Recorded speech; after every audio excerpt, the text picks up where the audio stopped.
I'm Sebastian St. James. You will fail your retirement, and the chance of that happening is 50%. You see, there are two types of retirees, two totally different types, and unless you actually understand what type you are, you could fail your retirement. Hold on a minute, isn't a retiree a retiree? I've seen them in the parks, I've seen them at the shopping centres, they all look the same.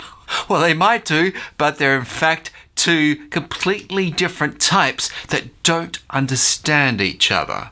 And that's important. One type of retiree trusts. The other one lacks trust. One retiree lives in fear. The other retiree lives in hope. One retiree needs to be rich, and the other, not so much. Meet retiree number 1, the mathematician. The mathematician believes in probability, the probability of the markets. He believes that if something is statistically likely to work out, like stocks in the stock market, well, that's good enough for him. The mathematician knows about the historical returns of the market and is comforted by them and trusts them. He believes that those returns will happen again, and they're likely to happen to him.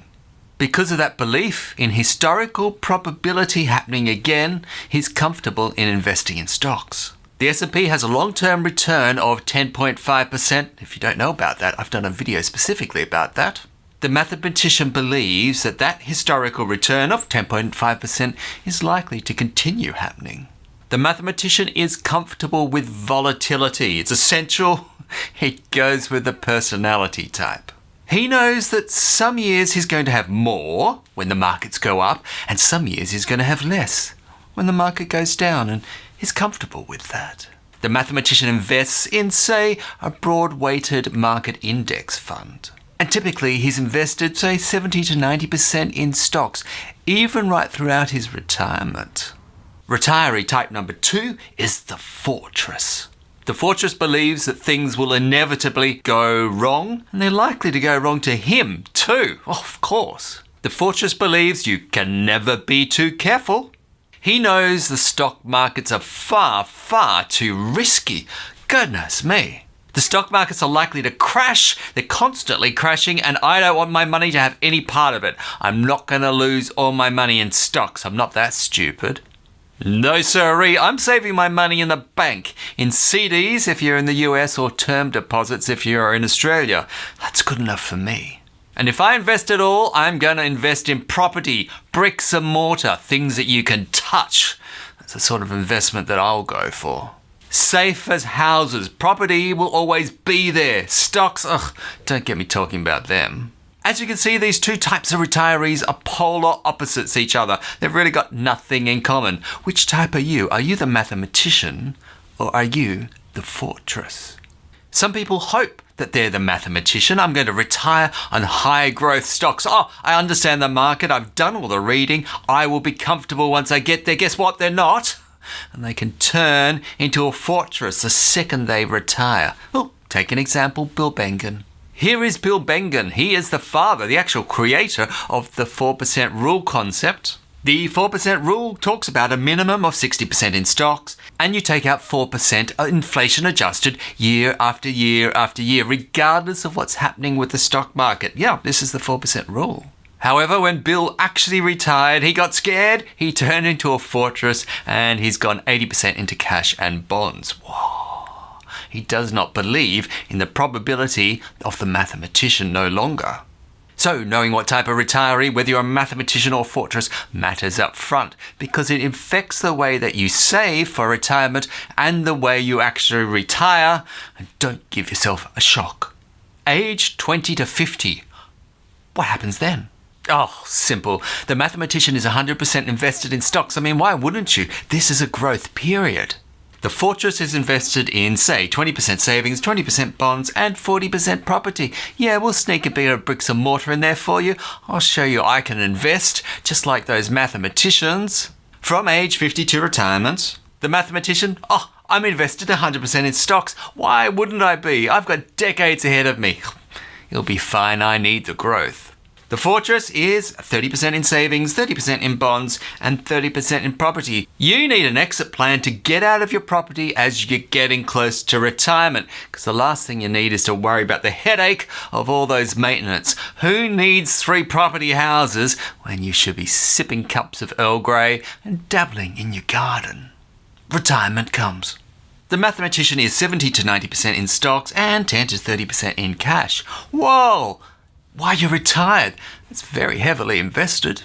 The Fortress is 50 to 100% in savings and 50 to 0% in bonds. Can I trust bonds? I'm beginning to wonder.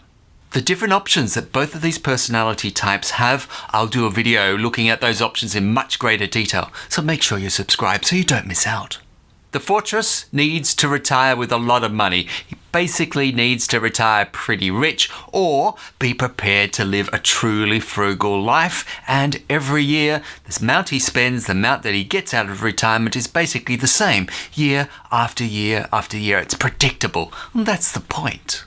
By contrast, the Mathematician actually can retire with a lot less money. He spends more money when the market is good and he spends less when the market's going down. The Mathematician will make more money than the Fortress because of his investments both before and after his retirement. However, the Fortress, of course, will have the more stable income, so if that's important to you, think about that. In reality, most people aren't 100% a Fortress, nor are they 100% a Mathematician. They're probably somewhere in between, but typically there's a very, very strong leaning in one way or the other. Knowing whether you trust the probability that the market will work out as it always historically has, or whether you believe foremostly in safety first, totally matters about the way you're going to retire and how you should plan for it. And if you get this wrong, if you think you're a Fortress or a Mathematician, in reality you're the opposite, then you will fail at retiring. Your entire setup will be totally against what you personally need. If you've planned for your entire life and set yourself up to retire as a Mathematician, and when you get there, oh no, this is far too scary, I'm on a fixed income and the market is going down, it's a crash, it's the worst crash since 1986, well guess what? You're going to live in fear for the rest of your life. You'll get scared and cash out right at the very bottom of the market, and it's the worst time you possibly ever could. On the other hand, you've been told that you need to get more and more conservative as you get towards retirement. Target date funds, they say, go almost completely to cash. And guess what? You find out when you get there that you're actually a Mathematician. You would have been comfortable being highly invested in the market, but now it's too late. You've only got a fraction of the amount of money that you could have had you stayed in stocks 100% of the time. You now have to live frugally, and that is not your personality. You trust the market, but it's now too late.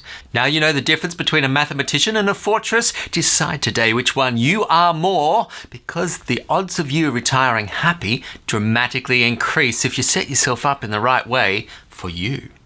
Although they're the complete opposites, the Mathematician and the Fortress, there is one area that does overlap, and that's with dividends, because the Fortress loves the stability of big companies which pay consistent dividends year after year after year. Steady income, who wouldn't like that?